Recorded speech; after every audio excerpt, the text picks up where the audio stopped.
only 2 out of 27 people eligible for the Hall of Fame got in, and they deserve to be in, and rightfully so, which is Carlos Beltran and Andrew Jones. But a lot of people that deserve to get in didn't even get any real votes. Ryan Braun got 15 votes. Matt Kemp got 2 votes. Some got 0.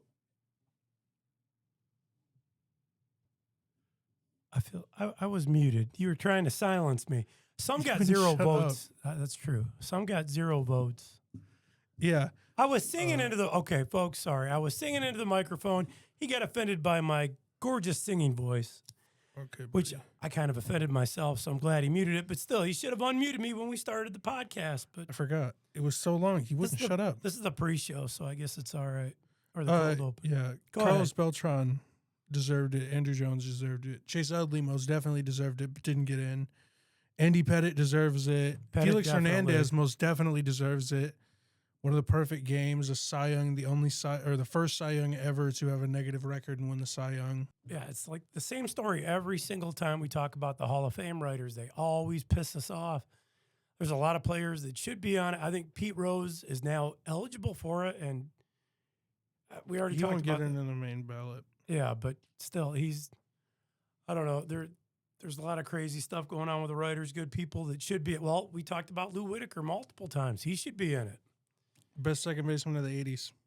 And I read somewhere today, I think, that anyone on the ballot with less than 5% gets left off the future ballot. So yeah, so Matt Kemp's not going to be on it again. Well, I don't know if that means they're Encarnacion, Brian Braun. That might mean after their years of eligibility, because if it's your first year of eligibility, I don't know if that counts or not. I didn't read much into it, but I just seen that minutes before we started airing, so I just thought I'd bring it up. So never really cared too much about the writers because they're people that should be in 100% acceptance. It doesn't happen. Francisco Rodriguez got 11% of the vote. One of the greatest closers of all time. Yeah. Well, it is what it is. He has the record for the most saves in a single season, as well as being in the top 10 all-time in saves. Yeah. I have nothing to do with the writing, dude. Don't blame me. It don't make no sense. He's not my fault. Torrey Hunter should also be in. I love Torrey Hunter. He was a former Tiger, so we got to see him kind of firsthand. One of the best diving catches ever over the wall in the playoffs against Boston. It was Boston's year, though. You say he didn't catch the ball. You couldn't see it. He was over the fence. He said he didn't catch the ball. He said that he hit his face on the fucking concrete and immediately passed out. I don't remember that, but I do remember thinking it was an incredible play no matter what. Yeah, he didn't get it. No, though. it was a grand slam. It was a go-ahead grand slam. And it's also the year off of the Joaquin Benoit. And he told Benoit the day before that he was tipping his pitches and he didn't do anything to change it, and grand slam. I do believe that year was Boston's year because that was the year of the Boston bombing too. And they were trying. They won a fucking Super Bowl. Fuck them. Well, still. They also won the World Series. Yeah. Anyway, yeah, but a hell of a catch by Torrey Hunter. Well, whatever. Hell of a catch attempt by Torrey Hunter. And they ruled it without, you couldn't see once he was over the fence. He robbed Barry Bonds in the playoffs. Yeah. Or not the playoffs, the All-Star game. He was an outstanding fielder, I think. But yeah, I think Hunter should be in. I mean, yeah, there's people with better numbers, but still, yeah, David Wright too. Well, Andy Pettitte should be in. Jimmy Rollins. Gonna gloss over the Andy Pettitte thing. I already said Andy Pettitte at the beginning. He deserves it. You got to talk when I'm listening, though, I guess. My bad. Sorry. All right. Well, you got anything else on the Hall of Fame? No, it's just dumb. More of these people should have more votes. I think we should redo the whole writers thing. I mean, writers can do it, but God, put someone in there with some common sense. Should be only players. Yeah. Well, I'm fine with that. But all right, well, let's get into it. Yep.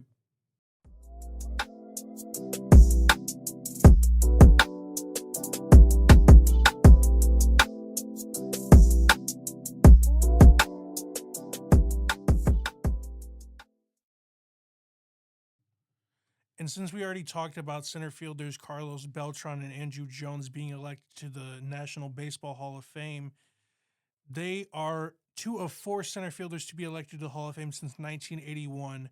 Who are the other two? And we'll answer that at the end of the show. And I did, for the record, I got one. Yeah, and when I told him the team of the other I got one, he the got other it one. instantly. Welcome, sports fans, to Everything Sports with Bill and Will. Thanks for joining us. We got some interesting stuff to talk about. We already talked a little bit about the Hall of Fame. That may come up later, but maybe not, because it's the same crap over and over again, guys. It should be in or not in, and whatever. But we got other MLB news if you want to jump right into it. Yeah. The Mets did a bunch of shit. They traded for Freddie Peralta and another player for two prospects. And then they traded two more prospects to the Chicago White Sox for star center fielder Luis Robert Jr. That's both per Jeff Passan. And Cody Bellinger re-signed with the Yankees on a 5-year, $162.5 million deal with two opt-outs after the second and third season, a $20 million signing bonus, and a full no-trade clause per Jeff Passon's. Wow. Yeah. And it's Jeff Passan. What'd I say? Passans. It's close enough. No, don't ever disrespect that very small goat. And next, the Texas Rangers traded 5 prospects to the Washington Nationals for left-handed pitcher Mackenzie Gore, which doesn't make any fucking sense. And Jose Ramirez of the Guardians have agreed on a new 7-year extension worth $175 million per ESPN. That's a whole lot of money for a Ohio player. Yeah, which he probably would have gotten more money from another team, but he wanted to stay with the Guardians. Still not bad. Yeah, he's their best player. He has been for a while. And next, another AL Central team, the Chicago White Sox, have signed reliever Sir Anthony Dominguez to a 2-year, $20 million contract per ESPN. And fuck the baseball writers. Just fuck them. And Ohio. All right, we're going to move to some NFL news, and we're going to talk about the Bears and Rams game. Yeah, it was an overtime game. Final was 20-17, and with 18 seconds left, Caleb Williams threw a Hail Mary to Cole Kmet in the end zone after literally going back 20 yards, running 20 yards behind the line of scrimmage, and then just throwing the ball up to Cole Kmet. It was hell of a throw. An amazing play. And if you're a football fan, you need to check it out. If you're not, then I guess it doesn't matter. It's the 4th play this year he's made like that. Yep. And that ended up getting it to 16-17. They tie the game at the extra point, go to overtime, and the Rams end up just barely squeezing out a win. Yeah, and that's about as clutch as you get in a playoff game to top it all off. So that's pretty damn impressive. Yeah. And speaking of that win, Matthew Stafford is the only NFL quarterback since the 1970s merger to throw 40-plus passes, complete under 50% of his throws for 0 touchdowns, and a road start, and yet still win, and that's in regular or postseason. Quarterbacks have been a combined 0-99-1 in road starts since the merger when doing that. Yeah, just they did not deserve to win whatsoever. Like they Sounds like it. Played like shit the whole game. Barely got a couple touchdowns, one at the end of a half and one in the fourth quarter. And the Bears end up making this incredible Hail Mary throw, tying the game with 18 seconds left, and then just can't do anything in overtime. They honestly should have gone for 2 and just tried to win the game there. The Rams will go on to face the number 1 seed Seahawks. So it'll be after this, but we don't know what's happened yet. Next, the Patriots and Texans game. The Patriots just kind of dominated the whole time. They won 28-16. Yeah, not much to say about it besides the Patriots and Drake May just look awesome. And with that win, the Patriots have 21 wins in the playoffs at Gillette Stadium, passing the San Francisco 49ers for the most playoff wins by a team in a stadium in NFL history. So far this postseason, the Patriots defense has allowed only one touchdown. They've gotten 9 sacks, 66 pressures, and 6 takeaways. And that's incredible. Good job, Pats. Yeah, and speaking of a member of that defense, Marcus Jones, he is the second player in NFL history to have 2 interception returns for a touchdown and 2 punt returns for a touchdown in a season, including the playoffs. He joins quarterback Philip Bachman, who did so with the 2003 Oakland Raiders. With that win over the Texans, Drake May matches Dolphins' Dan Marino, one of my favorites. Rams, Kurt Warner in 99. Oh, sorry, Marino was 84. And Seattle's Seahawks, Russell Wilson from 2013 for the most wins in a season by first or second year quarterback. Kurt Warner won a Super Bowl, and so did Russell Wilson in both of those years. Dan Marino, one of the few quarterbacks to never win a Super Bowl. One of the GOATs, though. Still the greatest. And lastly, on the Patriots-Texans game, with that win over the Texans, the Patriots have tied the Pittsburgh Steelers for the most AFC Championship game appearances in NFL history at 16. Moving into the championship round, starting in the AFC, the Patriots just barely beat the Denver Broncos 7-10 in a game that started off very cold. Started off very nice and then turned into a fucking blizzard.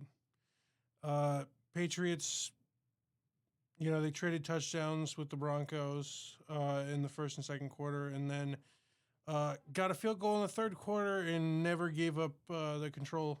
Yeah, and that's about it. It was a very low-scoring game. Yeah, a lot of field position. Very cold.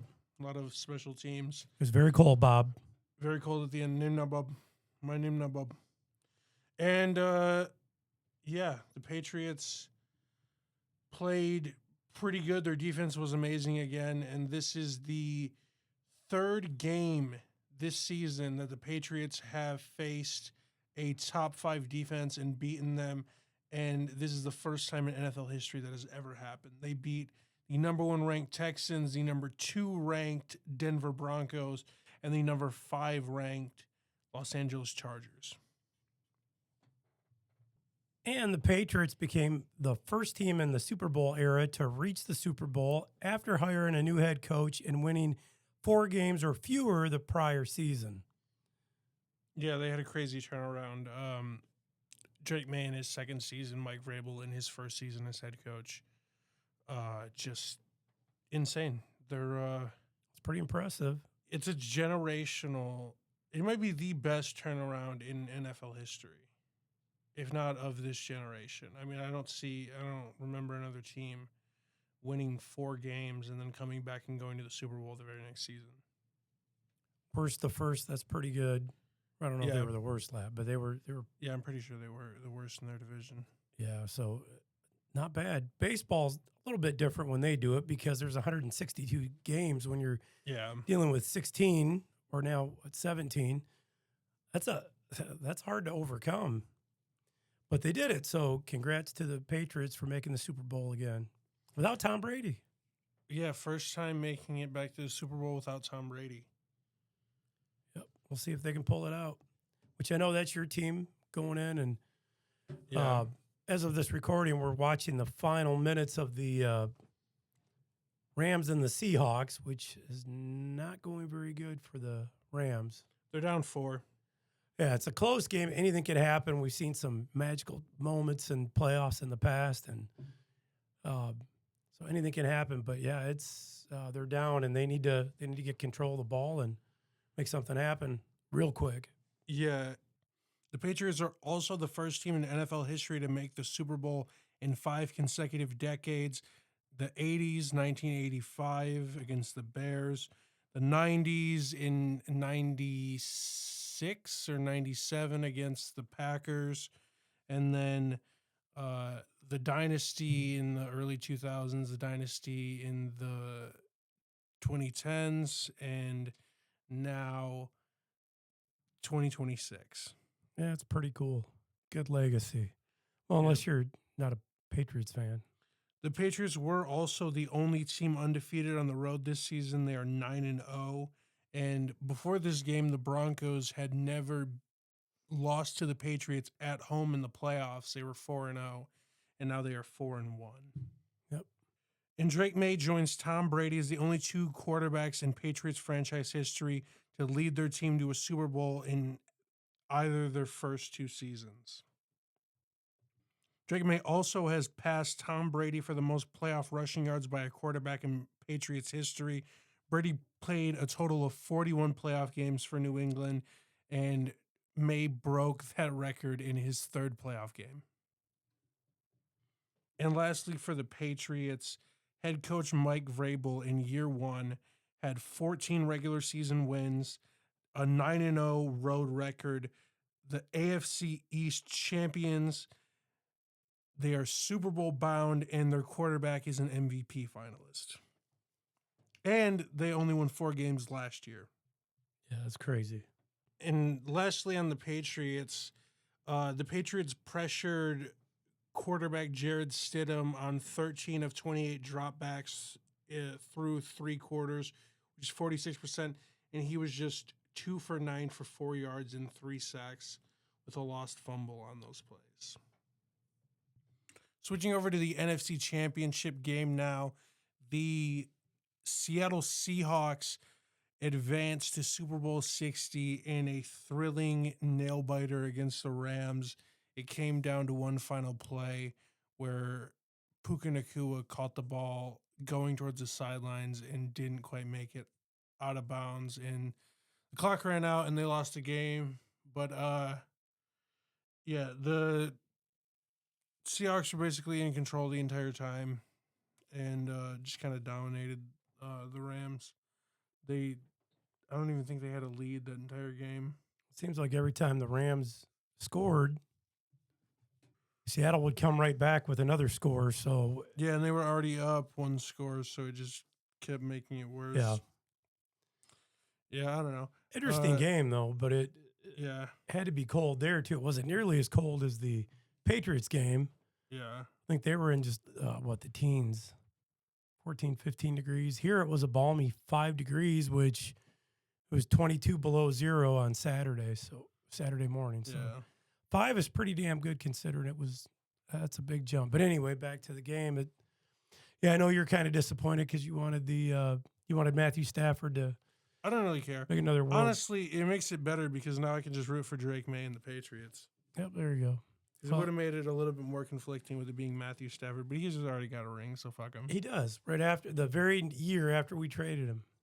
Yeah, that kind of pissed me off, but, Yeah, that's how it goes.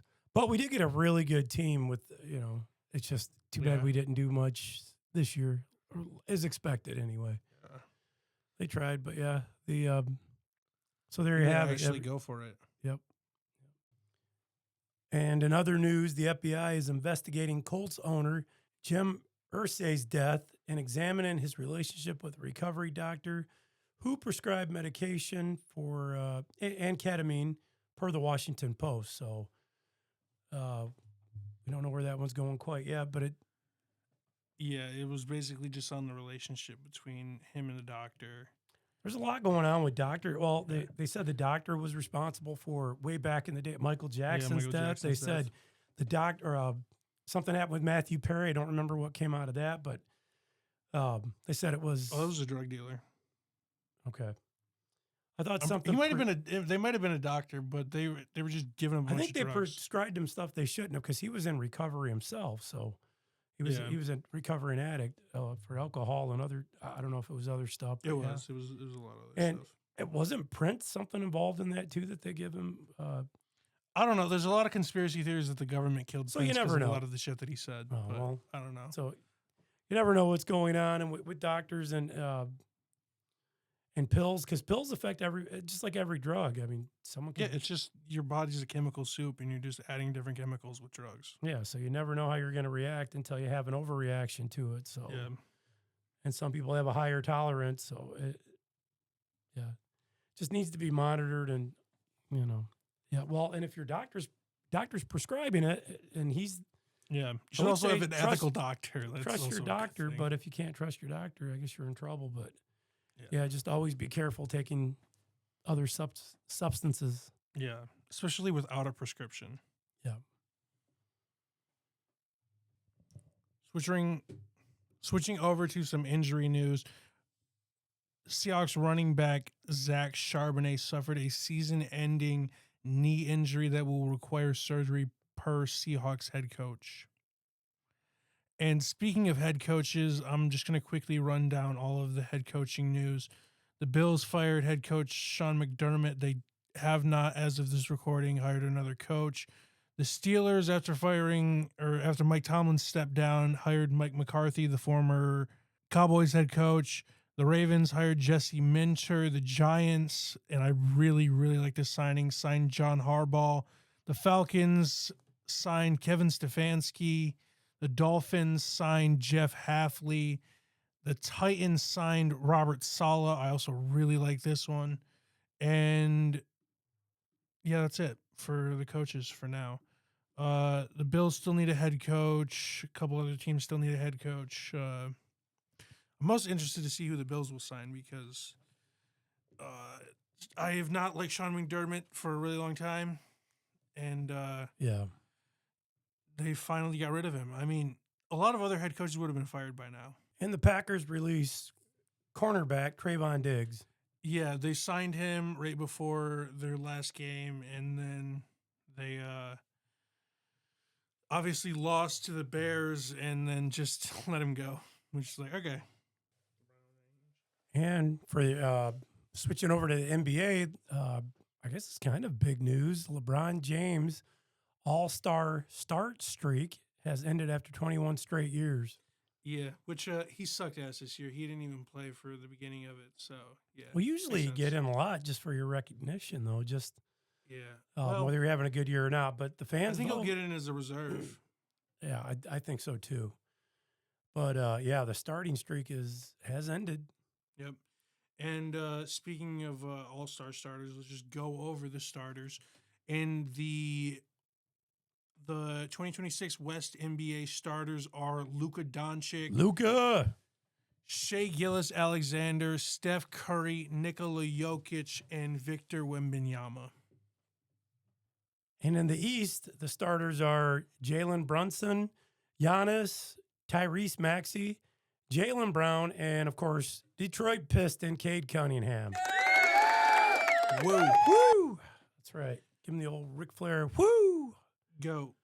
Yeah, and excited. He should be an all-star. He's been one of the amazing. best the last couple of years.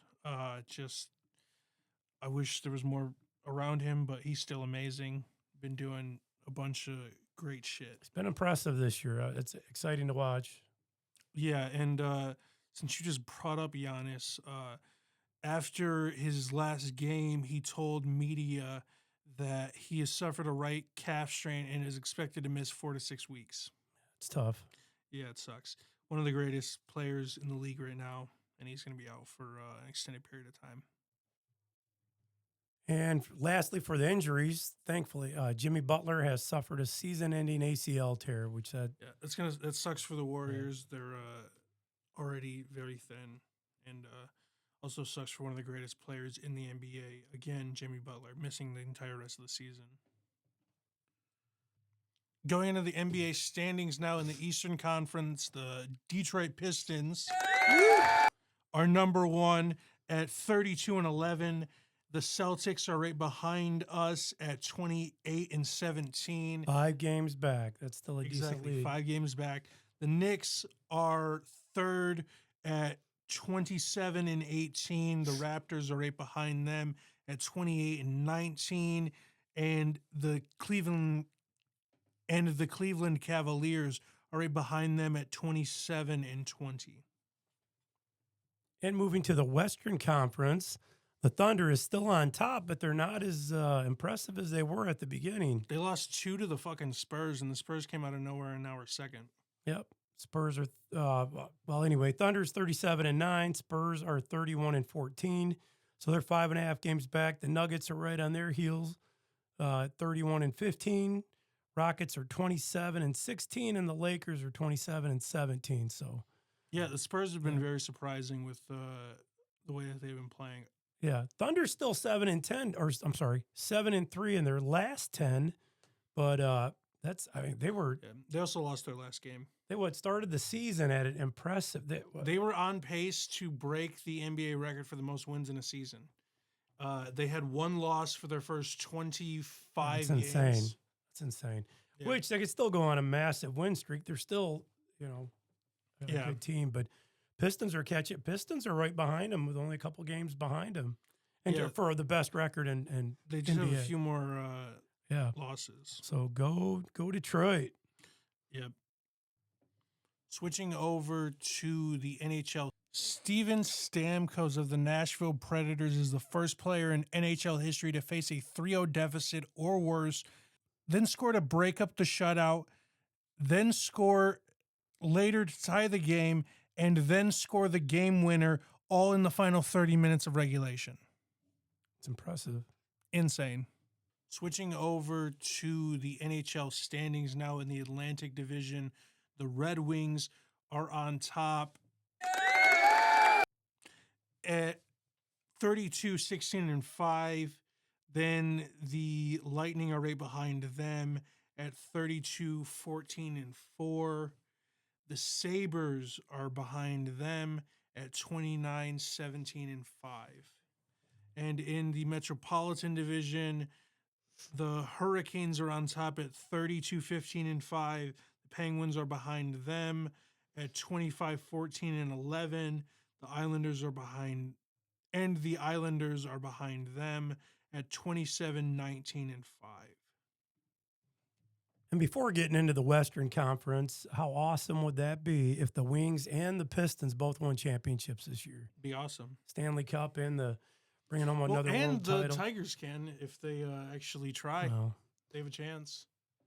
Well, Tigers and Lions are on the back burner right now but yeah, it's a new season for the Tigers coming up in a couple of months. Max Clark is looking amazing. Our number 1 prospect. He was named the number 1 prospect in something. I can't remember who did it. I'm still a little pissed with the Tigers from last year. So I am too, and because they're not signing Skubal, and he literally 18 freaking innings. I stayed up past my bedtime to watch that damn game, and then they blew it at every single chance they had. And it all goes back to them not doing shit at no the trade. deadline. Yeah. Same with the Lions. Yeah. And it was. Who knows what would have happened if they got past this game? Third richest team in baseball. Yeah. It's crazy, but it is what it is. The girl from the Lions who owns the Lions, Miss Ford, she's also super fucking rich. Is bullshit. But if they, stop playing like shit, hey, we'll like him again. Well, so back to the Western Conference, Avalanche are on top with a 49-34, out of 49 games, they're 34-6-9. So that's not too shabby. That's really the Wild are 29-14-10. The Stars are 29-14-9. And that's for the Central Division. The Pacific Division, Golden Knights are 25-13-12. Well, the Oilers are 26-19-8. The Ducks are 27-21-3. So there you have it. Yep. And lastly, Trinity Rodman, Dennis Rodman's daughter, has signed a deal with the Washington Spirit and has become the highest paid women's soccer player in the world. She's making just over $1 million. So she's not making as much as anyone in any other sport, but still. But yeah, I mean, soccer's kind of taken over the world, sort of. They said, and I don't know how true this is because I didn't verify it, but they said soccer was the 3rd biggest sport in America right now, with baseball being behind that, I believe is what they stated. But I don't know how true that is. In the world, though. Definitely in the world, but it's picking up steam. I still think football in America is going to be number one for a long time. I mean, you never know. MMA might start people love a good fight. The only reason I don't think MMA will take over is Well, it's not as big. No, well, not just that. It's specifically because of the people currently running MMA are fucking incompetent morons. Okay, good point. They're people dumb. love a good fight, and you can't get as good a fight in hockey anymore. Although there's still some teeth that get knocked out on occasion. Their version of the All-Star game started with 4 fights. Well, that's good. It was awesome. Good start. And 2 of the guys fighting were brothers. It was hilarious. Well, I fought my brother quite a bit, so we were real big into WWE at the time. Oh yeah, and speaking of WWE, other news, we did have. So some of you old school folks might remember Bobby Duncombe. He's the father of Bobby Duncombe Jr. Has passed away. He was a real old school wrestler. I think he retired in '86, but his son passed away in 2000 from an overdose. So he passed away. Also, Wilbur Wood of the former Chicago White Sox player has passed away. And I think you had some news on Kevin Johnson of the Eagles. Yeah, he was found beaten and stabbed in a homeless encampment in Los Angeles. Yeah, so and that's per the medical examiner.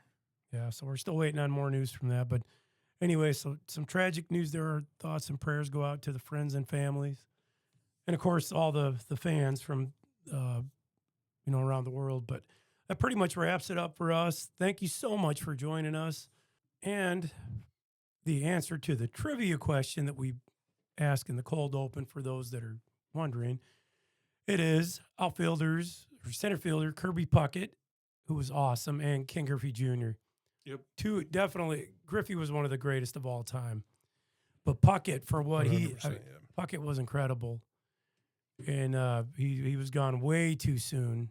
And but yeah, both Hall of Famers. So not bad company. Well, actually, they're all Hall of Famers now. Yep. So awesome. Doubled the list for center fielders. Absolutely. Feel free to like, comment, share, subscribe. Hit that subscribe bell, which notification bell. Whatever. Anyway, thank you for joining us. Let us know what you think, and as always, here's a random clip of the week. Play clock at 5. Pass is intercepted at the goal line.